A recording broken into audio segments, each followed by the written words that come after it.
Yep. You already know what time it is, man. We back in the city of Philadelphia. I'm with the city's guy right now. I'm with the city's celebrity right now.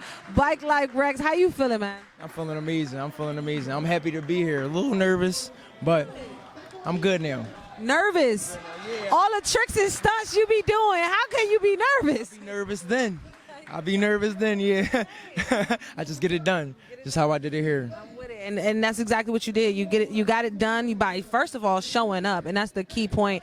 And every time you show up, it seems like more and more youth just show up behind you. How do you feel about the fact that you are a leader in the city right now? How I feel about it, I feel amazing about it. When I first started off doing this, I didn't really see it as where it's at now. But now that I am where I'm at, I see a lot of the kids are really seeing where I'm coming from, and that's all I wanted. I just wanted people to see where I was coming from my whole life, and that's what made me do the things I was doing when I was younger. And then when I got out, I'm like, you know what, I'm gonna hit the kids instead of, not hit the kids, but I'm gonna hit their minds instead of trying to focus on the parents and the older people, because the kids are the ones that's gonna be up there. You feel me? Once everyone else go about their life and they're gone, it's going to be us. And I want to have them at a certain point where at least they'll know where they want to go in life and not just be where I was, at a standstill.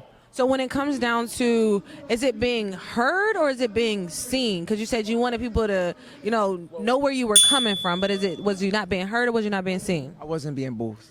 I was invisible. You feel me? And I felt like going the bad path was making me visible. Once I went to jail, I learned from, instead of me going to jail and trying to change myself on my own, I went to jail and took a little piece from every man that I met. You feel me? And I made a new man in prison, and that man was Rex.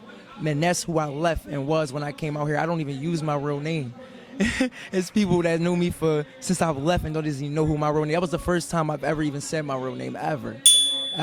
So it's just to show people that you should never be afraid from where you come from. You just got to show people to be afraid where you come from.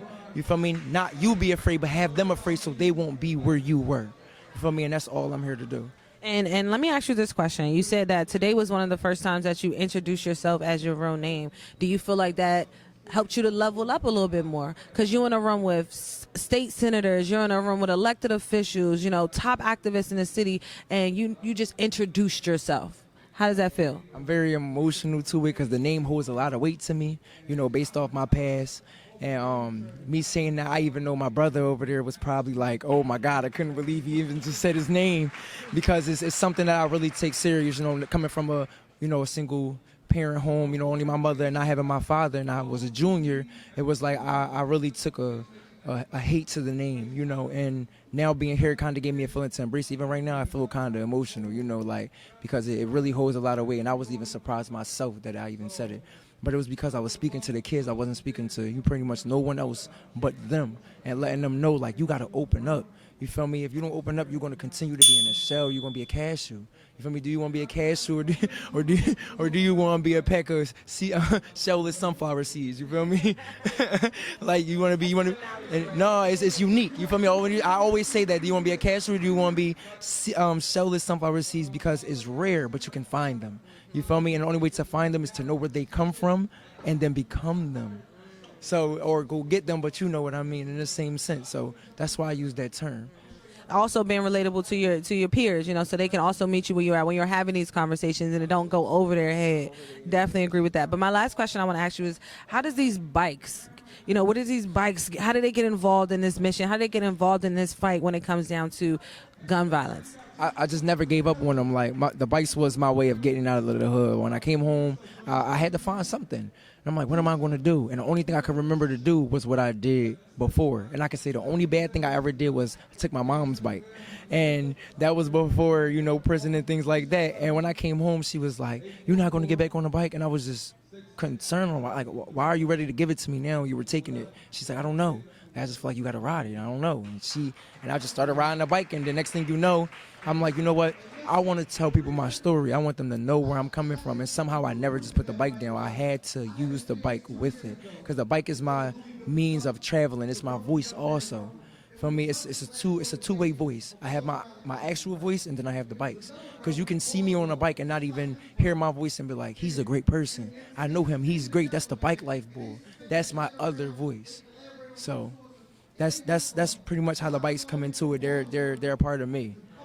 We got to get you back on the mic. We got to get a longer interview because I got to get into that passion, and I want to get more into your story as well because the people want to know more about you. You know, you're not just a local celebrity. You're also somebody who's pushing a mission, and you have a drive behind you because, like I said, these kids are coming by the dozens to literally just ride with you. And I want to, like, city to city, like Jersey kids even talking about coming across the bridge to ride with you. People come from London to ride with me. Australia, we had a female, just one female, come all the way from Australia just to ride with us. Like, and it wasn't even a long ride. It was like an hour, and she knew it, and she still came. So it means a lot to me. It does. Now I appreciate everybody and everything. We're going to get more into this story. Shout yourself out. Tell them how they can find you and stay locked with what you got going on. So my name is BikeLifeRex. You can find me on Instagram. You can find me on YouTube. I also have an EP called Ride With Me. There's no cursing. It's all positive vibes, and it's all me. That's on SoundCloud. It's on all music platforms, and it's called Ride With Me. You already know what time it is. Thank you. For Revive Radio. Tuning out for Revive Radio.